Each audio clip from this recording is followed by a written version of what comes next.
Heavy equipment is on the way to clear a busy highway in northeast Tarrant County. It was closed by an accident in a big sign. Saul live along the loop, 820 in Hurst with more. Saul.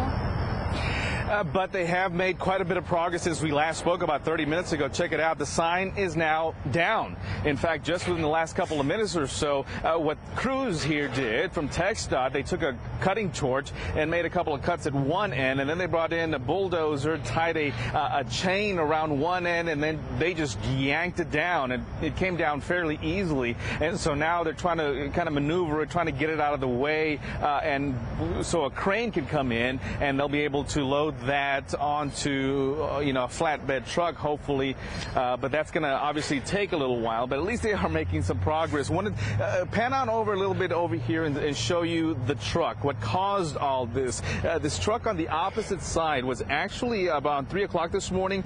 A guy that was driving that truck on 121 veered off the road, went onto a grassy median, and then hit that steel support pole, causing the overhead sign to come down onto 820. That driver was taken to the hospital, but we do not know his condition, but you can see that truck. It is just mangled.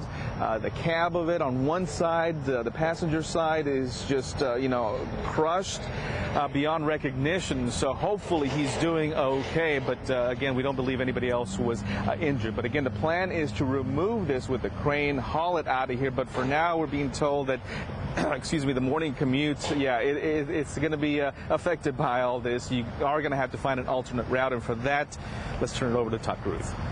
Thank you very much, Saul. Let me show you exactly where this location is, where the sign came down, and where this location is in the Metroplex. We're going to zoom in on 820, the east loop in the northbound direction. As you move from Fort Worth into Hurst, you're forced to exit at Trinity Boulevard. The road is shut down on that northbound side. Southbound side can get by with no problem. Also 121, if you happen to hop on that will get you past this issue.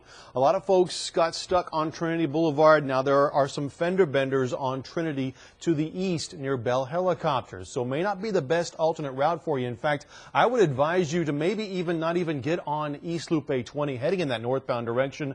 Maybe just kind of sneak over to 157 Collins Street and take that to the north over to Trinity Boulevard or Highway 10. Trinity Boulevard does cut all the way through the mid-cities over to 360 if that's where you need to get to. But once again, expect big delays on East Loop 820. One other issue in Tarrant County as we zoom over to Fort Worth downtown, northbound side past Hattie Street. An accident over on the right side of the roadway is keeping it slow. Now almost back to Berry as you make your way northbound on the South Freeway, so expect additional delays there trying to get into downtown Fort Worth this morning. I'm Todd Caruth. Good day traffic.